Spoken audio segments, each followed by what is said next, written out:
Oke teman-teman, jadi di sini aku sudah buka buku saku BSU Kemendikbud tahun 2020. Jadi di sini itu seputar tata cara, tanya jawab, persyaratan dan ketentuan tentang bantuan subsidi upah bagi pendidik dan tenaga kependidikan non-PNS di lingkungan Kemendikbud. Jadi nanti akan aku bahas sedikit. Kalian bisa baca selengkapnya. Untuk linknya nanti akan aku taruh di description box. Kalian bisa langsung aja download sendiri dan kalian pahami persyaratan-persyaratan atau ketentuan yang ada di buku saku ini. Sesuai judulnya, yang pertama, tanya jawab seputar bantuan subsidi upah bagi PTK non-PNS di lingkungan Kemendikbud. Jadi di sini nanti akan ada tanya jawab yang sering ditanyakan oleh PTK mengenai BSU yang diberikan oleh Kemendikbud. Di sini ada daftar pertanyaan yang sering ditanyakan tentang BSU PTK yang dikeluarkan oleh Kemendikbud. Dan di sini banyak sekali pertanyaan, tetapi kita akan baca yang sering kali ditanyakan oleh PTK yang mendapatkan BSU dari Kemendikbud. Yang pertama, apa yang dimaksud dengan bantuan subsidi upah BSU Kementerian Pendidikan dan Kebudayaan Kemendikbud? 2. Apa tujuan pemberian BSU Kemendikbud? 3. Apa saja dasar hukum yang mengatur pemberian BSU Kemendikbud dan lain sebagainya. Di sini nanti kalian bisa download sendiri. Ada banyak banget.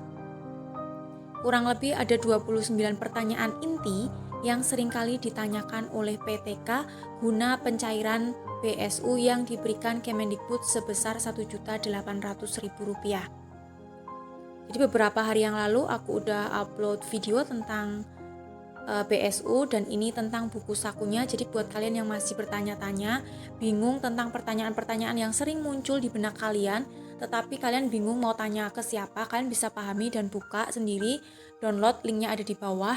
Nanti bagaimana ketentuan dalam pencairan BSU yang diberikan oleh Kemendikbud. Nah, di sini langsung ada 29 pertanyaan yang tadi muncul di daftar pertanyaan, berikut dengan jawaban-jawaban pasti yang sudah dikeluarkan oleh Kemendikbud berupa buku saku BSU. Oke, di sini aku akan membantu sedikit mengupas pertanyaan yang sering muncul, sedikit aku zoom biar kelihatan ya. Nomor 1, apa yang dimaksud dengan bantuan subsidi upah Kementerian Pendidikan dan Kebudayaan Kemendikbud? Bantuan subsidi upah Kemendikbud adalah bantuan pemerintah sejumlah Rp1.800.000 yang diberikan satu kali kepada pendidik dan tenaga kependidikan berstatus bukan pegawai negeri sipil, meliputi dosen, guru yang diberi tugas sebagai kepala sekolah, pendidik PAUD, pendidik kesetaraan, tenaga perpustakaan, tenaga laboratorium, dan tenaga administrasi di semua sekolah dan perguruan tinggi negeri maupun swasta di lingkungan Kemendikbud. Jadi yang khusus di lingkungan Kemendikbud ya guys. Nomor 2, apa tujuan pemberian BSU Kemendikbud? Pemberian bantuan bertujuan untuk melindungi, mempertahankan, dan meningkatkan kemampuan ekonomi pendidik dan tenaga kependidikan pada satuan pendidikan dalam penanganan COVID-19. Nomor 3, apa saja dasar hukum yang mengatur pemberian BSU Kemendikbud? Jadi ada undang-undang yang mengatur mengapa PTK ini mendapatkan BSU dari Kemendikbud. Nanti teman-teman bisa baca sendiri, ini panjang banget. Ada 6 aturan yang pasti mengapa PTK mendapatkan BSU dari Kemendikbud.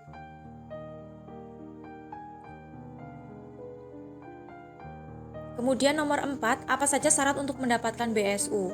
Syaratnya masih sama seperti apa yang sudah saya sampaikan di video aku 3 hari yang lalu, yaitu berwarga negara Indonesia, berstatus non-PNS, terdaftar aktif dalam Dapodik atau Pangkalan Data PPDikti per 30 Juni 2020, tidak mendapatkan subsidi upah atau gaji dari Kementerian Ketenagakerjaan sampai dengan 1 Oktober, kemudian tidak memiliki kartu prakerja sampai dengan tanggal 1 Oktober, dan tentunya tidak memiliki penghasilan di atas 5 juta. Jadi masih yang di bawah 5 juta mereka dapat BSU Kemendikbud.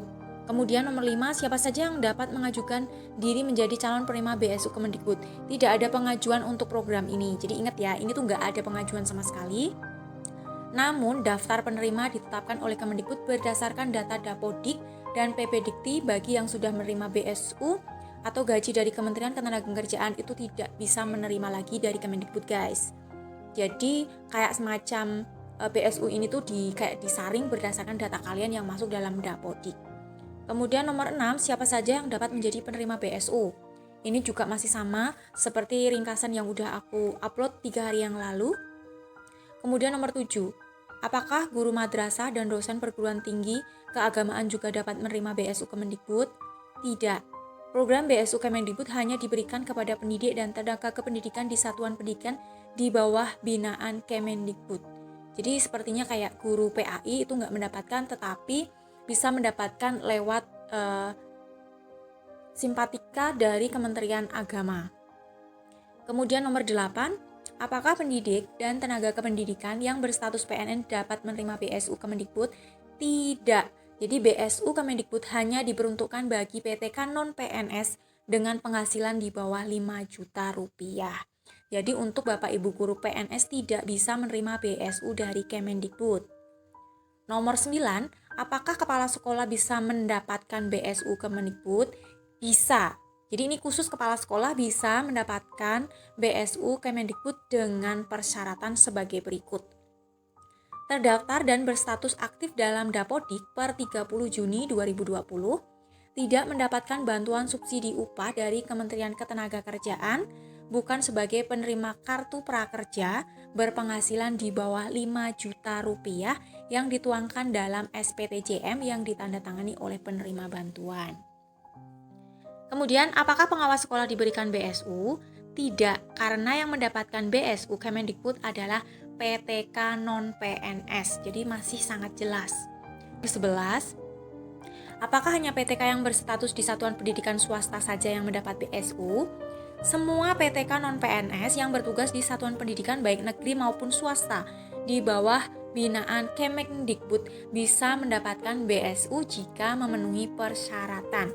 Jadi persyaratannya akan tetap sama, mau negeri maupun swasta, yang penting dia di bawah binaan Kemendikbud dia akan mendapatkan BSU. 12, apakah yang dimaksud dengan surat pernyataan tanggung jawab mutlak? SPTJM ini adalah salah satu syarat yang nanti yang akan dibawa ke bank penyalur yang ditunjuk oleh Kemendikbud. SPTJM ini merupakan pernyataan penghasilan di bawah 5 juta per bulan yang harus ditandatangani bermaterai oleh penerima BSU. Kemudian besaran BSU ini jelas sudah aku jelaskan di video aku sebelumnya, itu sebesar 1.800.000. Siapa yang menerbitkan SK penetapan penerima BSU? Yang menerbitkan adalah Pusat Layanan Pembiayaan Pendidikan atau Puslapdik. Kemudian kapan surat SK penetapan penerima diterbitkan oleh Kemendikbud? SK ini ditetapkan atau dikeluarkan oleh Kemendikbud pada minggu kedua bulan November 2020 oleh Puslapdik Kemendikbud. Jadi kalau kalian buka info GTK, di situ akan ada keterangan SK-nya tanggal berapa, nomor berapa, seperti itu jelas, dan ada nama kalian tentunya. Nomor 16, apakah BSU Kemendikbud akan tetap dibayarkan jika PTK tidak memiliki SK penerima bantuan? Tidak. Jadi BSU Kemendikbud ini hanya akan dibayarkan kepada PTK yang memiliki SK penerima. Nanti SK-nya akan aku lihatkan di sini modelnya seperti apa, kurang lebih seperti ini ya. 17, siapa yang membayarkan BSU Kemendikbud? BSU Kemendikbud ini dibayarkan melalui Pusat Layanan Pembiayaan Pendidikan atau Puslapdik. Bagaimana cara mencairkan BSU Kemendikbud? Kalian bisa buka video aku sebelumnya bagaimana proses pencairan untuk BSU di Kemendikbud. Oke, lanjut guys, nomor 19, kapan BSU Kemendikbud mulai disalurkan? Jadi bantuan BSU ini disalurkan secara bertahap pada bulan November 2020. PTK dapat memeriksa status pencairan di info GTK dan PD Dikti. Informasi pencairan akan diterima oleh PTK penerima BSU Kemendikbud melalui info GTK. Jadi buat kalian sering-sering minimal 1 hari itu kalian buka 1 kali apakah BSU kalian sudah cair ke rekening, kemudian kalian bisa urus pencairannya di bank penyalur yang sudah ditunjuk oleh Kemendikbud. Nomor 20, bagaimana cara mengetahui jika BSU Kemendikbud sudah cair? Saya informasikan sekali lagi, kalian buka info GTK, di situ bakalan ada keterangan apakah BSU kalian sudah cair ke rekening yang sudah ditunjuk oleh Kemendikbud. Nomor 21, bagaimana cara PTK mengetahui nomor rekening baru yang sudah dibuat oleh Kemendikbud untuk pembayaran BSU Kemendikbud? PTK ini harus cek secara berkala melalui info GTK. Di situ akan ada petunjuk nomor bank, maksudnya bank penyalur yang digunakan untuk penyaluran penerima BSU ini, kemudian penerima BSU mengurusnya ke bank yang sudah ditunjuk oleh Kemendikbud. Nomor 22, kapan batas akhir waktu pengaktifan rekening? ini sampai 30 Juni 2021. Jadi masih sekitar 7 bulan kalian mempunyai waktu untuk aktivasi ke bank penyalur yang ditunjuk. 23. Bank mana sajakah yang menjadi penyalur? Nah, di sini disebutkan bank yang bekerja sama dengan Kemendikbud sebagai tempat penyaluran BSU adalah BNI, BRI, Bank Mandiri, dan Bank BTN. Jadi 4 bank ini aja yang bekerja sama dengan Kemendikbud untuk menyalurkan bantuan subsidi upah kepada penerima. Kemudian nomor 24, bagaimana jika penerima bantuan tidak mengaktifkan rekening bantuan sampai dengan tanggal 30 Juni 2021? Bank penyalur menutup rekening bantuan yang tidak aktif dan akan mengembalikan dana ke kas negara. Itu guys. Jadi kalau kalian udah merasa mendapatkan, ya udah segera urus bantuan kalian supaya dana tersebut dapat kita ambil. Jadi dana tidak kembali ke kas negara. Nomor 25, apakah BSU Kemendikbud dikenakan pajak penghasilan? Yes, jadi BSU ini dikenakan PPh pasal 21 sebesar 5% dari jumlah yang diterima. Kemudian, ini ada keterangan 5% yang memiliki NPWP dan 6% bagi yang belum memiliki NPWP. Jadi selisih 1% guys. Buat kalian yang punya NPWP, bawa aja ke bank, nanti potongan kalian tuh 5%. Kalau kalian nggak punya NPWP, potongan kalian tuh 6%. 26. Apakah BSU Kemendikbud dapat dibatalkan pembayarannya? Ya, ini bisa dibatalkan apabila diketahui bahwa PTK diketahui dalam 1 bulan memiliki penghasilan di atas 5 juta. Kemudian tidak memenuhi persyaratan yang sudah ditentukan oleh Kemendikbud. Nomor 27. Bagaimana jika PTK terlanjur menerima BSU Kemendikbud tetapi diketahui tidak memenuhi persyaratan?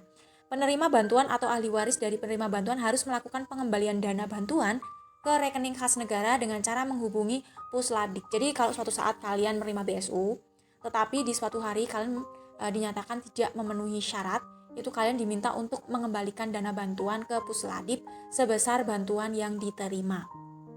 Nomor 28, apakah BSU Kemendikbud akan tetap dibayarkan jika PTK mengambil cuti? Ya, jika PTK memenuhi syarat calon penerima BSU. 29, kemana penerima BSU Kemendikbud dapat melaporkan jika ditemukan kendala dalam pelaksanaan bantuan ini? Jadi ada tempat-tempat khusus atau online khusus. Jika pada saat kalian akses pencairan BSU ini, kalian bisa akses layanannya ada di pusat panggilan di 177, ada di pengaduan@kemdikbud.go.id, ada di portal kemdikbud.lapor.go.id, dan portal ult.kemdikbud.go.id. Ada 4 layanan yang sudah disediakan apabila kalian mengalami kesulitan dalam proses pencairan BSU. Kemudian di bawah sini ada peraturan-peraturan yang harus kalian ketahui. Nantian kalian bisa unduh sendiri. Ada peraturan dari Sekjen Kemendikbud tentang pencairan bantuan BSU ini. Jadi ini harus kalian baca, pahami betul apa persyaratan dan ketentuan-ketentuannya sehingga kalian mendapatkan BSU itu. Kemudian di sini ada contoh SPTJM-nya. Nanti kalian bisa unduh di halaman infogtk.kemdikbud.go.id. Kurang lebih seperti ini surat pernyataan tanggung jawab mutlaknya, nanti bisa kalian unduh, kemudian tempel materai 6000, kalian nama lengkapnya, kemudian kalian tanda tangan di atas materai. Oke, itu aja yang bisa aku bagikan. Untuk selengkapnya, sekali lagi kalian unduh atau download buku saku BSU Kemendikbud ini untuk mengetahui tata cara pencairannya lebih lengkap dan beberapa pertanyaan yang sering kalian ajukan dalam proses pencairan ini. Linknya ada di bawah ya guys. Oke, terima kasih sudah menonton. Buat kalian yang merasa bahwa video aku ini bermanfaat, silahkan subscribe channel aku supaya channel aku semakin berkembang. Jangan lupa share, like, and comment. See you!